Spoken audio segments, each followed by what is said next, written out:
Hey everybody, Jason Burmis here, and my brother sent me a video that took place last June. It's a little over a year old, but I thought it was really important, especially with the elections coming up, because it was a man named Nicholas Tumbleides, I'm probably butchering his last name, explaining the importance for trying to impose term limits so that we can expose the system that allows establishment politicians to fatten themselves and their predator class donors while ignoring whom? We, the people. We're chopped liver. We're nothing. We're nobody. We're supposed to be their bosses, but clearly we are not. Now, this is going to intertwine with a later video I'm going to do on Joe Biden, and I'll explain that in a moment. But first, I want to remind everybody I am 100% demonetized on YouTube. No end in sight to that. Thumbs the video up, subscribe, share. If you can, donate $5, $10, $15, and of course, big donors. You mean the world to me. Thank you so much. So, before I go to Nick Tumbleides, who I suggest you follow him and at US Term Limits on Twitter, and go through his rather riveting speech, okay, at a Senate hearing, which just shreds our system and explains so many of those flaws. I want to show you one of these flaws. Joe Biden, all right?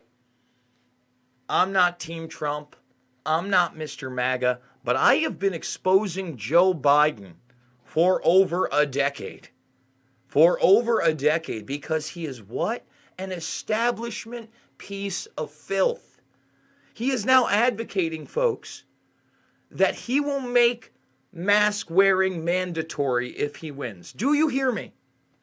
At this point, it's anybody but Biden. Straight up. Straight up. Someone who is that authoritarian, who would come out and say he will make that national policy, is disgusting, is revolting, needs to be replaced. He should have never been in power to begin with. And it's good that he's not in power right now. But he represented Delaware in the U.S. Senate from 1973 to 2009. 36 years. 36 years of Joe Biden. A man that campaigned with Ku Klux Klan Grand Wizard Robert Byrd for segregation. That guy. So expect a video coming up on Joey B and his nonsense. And remember to thumbs this video up, subscribe, and share the content. So what's all the fuss about? Well, it's about my boy last year, Nicholas Tumbleides, dropping knowledge. Thank you, Mr. Chairman and Senators, for providing me an opportunity to address this important issue. I want you to imagine for a moment that you are an employer and you've got some problems with your employees. When you hired these employees, they promised they would do exactly what you asked of them. But once they got the job, they became a nightmare. They stopped listening to you and started using the job to line their own pockets. They took the company credit card and racked up more debt than you could afford to pay back. They became so obsessed with keeping their jobs that they forgot to do their jobs. And after all that failure, all that disappointment, and all that incompetence, your employees came to you and said, "We deserve a raise." If you're a reasonable person, that should make your blood boil. And yet, that is exactly what it feels like to be an American taxpayer. Bam! Bam! Everybody says voting's the answer. Vote them out. Vote them in. Vote people for your policies. The first three words in our Constitution are "we the people." It's written larger than anything else because the framers of that document, the architects of our republic, wanted to remind you at all times who's in charge. We the people. We are your employers, and you have an obligation to listen to us. So I come to you with a message from the American people. We demand term limits for members of Congress. In fact, according to the most recent national polls on the issue, 82% of Americans want term limits. That includes support from 89% of Republicans, 76% of Democrats, and 83% of independent voters. This is not a left or right issue. This is an American issue. In fact, term limits could be the only issue with support from both President Trump and former President Obama.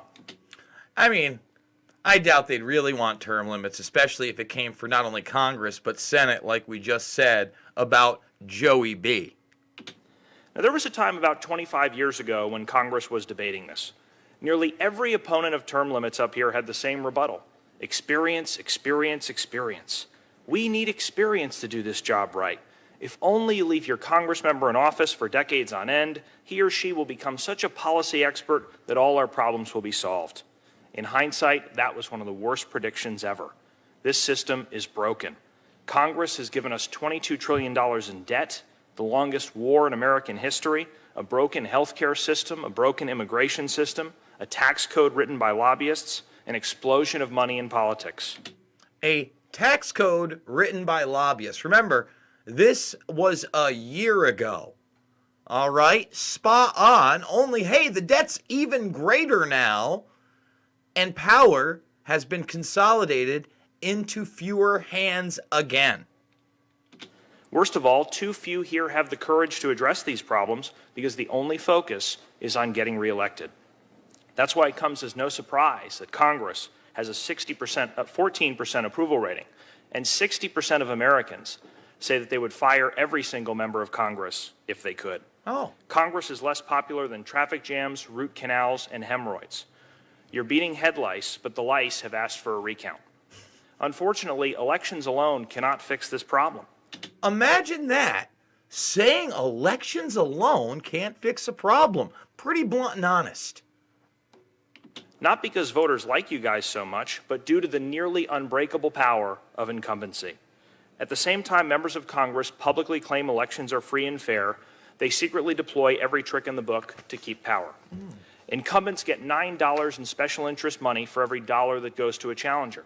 And if incumbents are having difficulty raising money, not to worry, they're allowed to send campaign-style mailers at taxpayer expense. That's to say nothing of all the free media and name recognition politicians naturally get just for being in office. The incumbent advantage creates a barrier to entry for everyday Americans without the connections to fund a campaign. It is the case for term limits.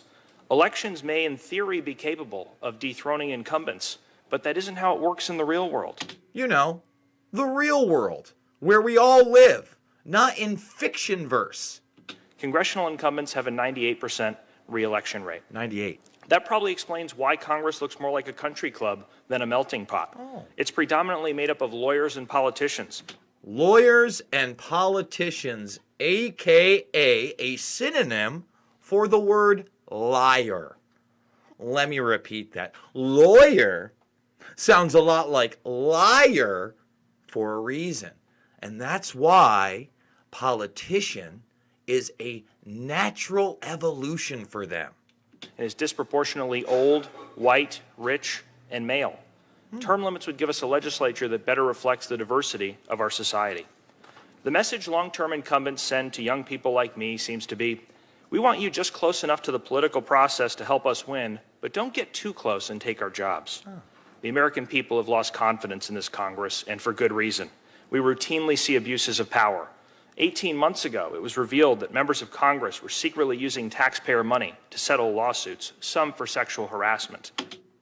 Oh, you're taking taxpayer money and you're buying off people you've sexually assaulted or abused? Huh.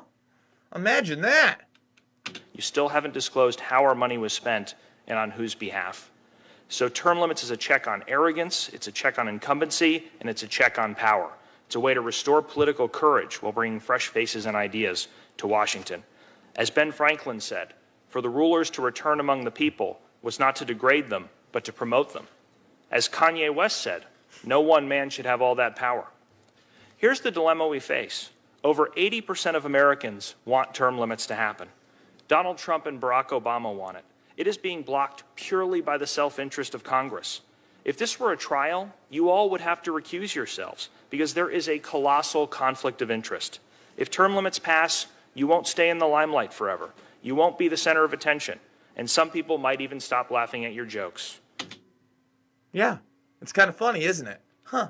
And as this woman ponders, okay, and sits in that seat, she's like, boy, everything he's saying is completely correct. Good thing We're more powerful than he is. Good thing those lobbyists represent unaccountable predator class billionaires and their nepotistic interests at the top. You'll have to become ordinary citizens.